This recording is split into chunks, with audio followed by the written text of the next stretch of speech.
Eles querem. Eles querem, devagarzinho, fazer com que o palco político palestino seja dominado pelo Hamas. Isso é uma briga de duas vertentes do sunismo, do Islã sunita, que é moderados e que aceitam acordos versus visões da Irmandade Muçulmana Sunita Radical que visa participar do processo político através da religião. Então, de um lado você tem Egito, Arábia Saudita, Emirados Árabes, os jordanianos, conversando com os americanos, conversando com os israelenses para tentar chegar em acordos, etc, etc. E do outro lado você tem o Hamas, você tem a Irmandade Muçulmana, você tem o Estado Islâmico, a Al-Qaeda, o Qatar quer conversar com todo mundo, quer conversar com esse, quer conversar com aquele, a Turquia agora entrando, porque o Erdogan também tem essa questão. Ah, é? A Turquia também tá? O Erdogan, especificamente, é bem agressivo. Tá. É. Mas com esses ataques eles ganham relevância, é isso? Ganham. Enquanto que em setembro ou outubro do ano passado, Israel estava assinando acordos de paz com os Emirados. O Hamas estava no escanteio.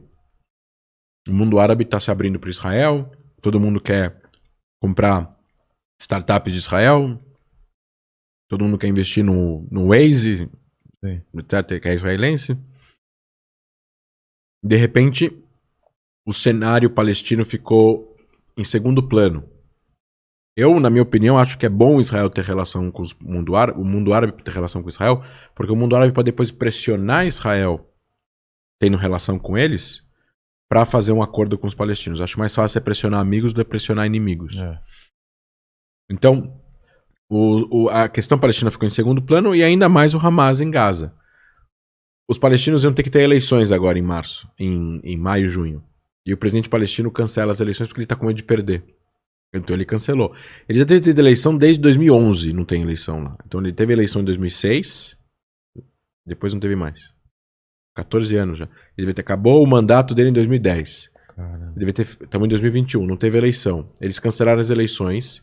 Aí começou os distúrbios em Jerusalém por causa de vídeos no TikTok de árabes. Foi o que aconteceu agora. O que eclodiu esses últimos episódios foi 14 de abril, vídeos de árabes palestinos que moram em Jerusalém Oriental batendo em judeus ortodoxos e filmando e colocando no TikTok. Meio como deboche. Sim. Depois teve protestos de radicais israelenses, 300 pessoas, protestando contra árabes, com frases de efeito, racistas, etc e tal. O que mexeu com eles para protestar contra esse grupo, que aí a polícia foi no meio para tentar separar.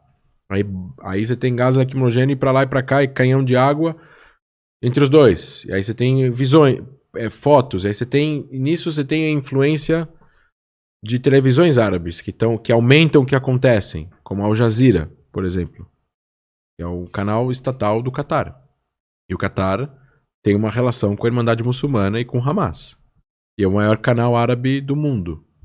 E eles inflamam o que acontece lá, multiplicam por 10. Isso inflama as pessoas vão pra rua protestar e aí você perde o controle. Então, teve protesto. Aí teve o problema no bairro árabe lá em Jerusalém Oriental, com aquela questão de se as famílias saírem, não saírem, que é uma questão judicial. O terreno pertence a organizações judias desde 1875 e quem mora lá eram refugiados árabes que foram parar lá depois que a Jordânia conquista essa parte, depois Israel conquista da Jordânia. Era inglês, a Jordânia conquista, depois Israel conquista da Jordânia. Então aquele território volta a ser controlado por Israel. Volta não, porque Israel não controlava, mas Israel começa a controlar em 67.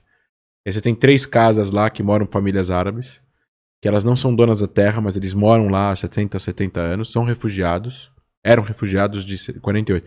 A questão é que, por que eles ainda são refugiados? Né? Essa é a grande pergunta, né? Mas eles não precisavam ser, mas eles são considerados refugiados porque fica perpetuando esse status. E aí você tem uma questão judicial de gente que tem terreno e quer reaver a posse ou pagar aluguel. Eles não pagam aluguel há 20 anos. Então, agora, se você não paga aluguel e você está num lugar há 20 anos, vão te tirar de lá. Agora, se você tiram de lá, você é árabe em Jerusalém Oriental, vai cair o mundo, porque é muito sensível, muito polêmico. Tem um monte de simbolismos e agendas e polarização mundial. E aí você tem entre Estados Unidos, ou seja, você tem, olha o envolvimento americano, russo, de grandes potências por causa de 4 famílias Quer dizer, não é pra tanto, não é pra começar uma guerra, porque você tem um problema judicial com 3 famílias numa casa. Você precisa resolver, obviamente, eu sou contra que eles saiam de lá. Apesar de o terreno ser das organizações judaicas, eu sou contra. Não O vale bairro a é pena. 98% árabe, tem que deixar do jeito que tá, dá um outro jeito, compra os direitos da organização, o governo israelense precisava intervir e tal, mas é difícil, porque Israel, como uma democracia liberal, não é que você pode ligar para o primeiro-ministro pode entrar num processo judicial que está acontecendo no Santo André. Entendi. Não funciona assim, entendeu? Existe uma divisão de poderes aqui. Não é a Rússia. O Putin pode ligar pro juiz e falar, toma essa decisão e acabou. Mas você acha que esse conflito de 10, 11 dias começou, então, por causa de um vídeo de TikTok? Uhum. Cara, que absurdo. Eu sempre achei nocivo o TikTok, mas não é esse ponto. Não é por causa disso, Não, mas eu, claro, mas assim, foi o gatilho. foi um gatilho. Isso foi um gatilho. As eleições palestinas foi um gatilho, canceladas.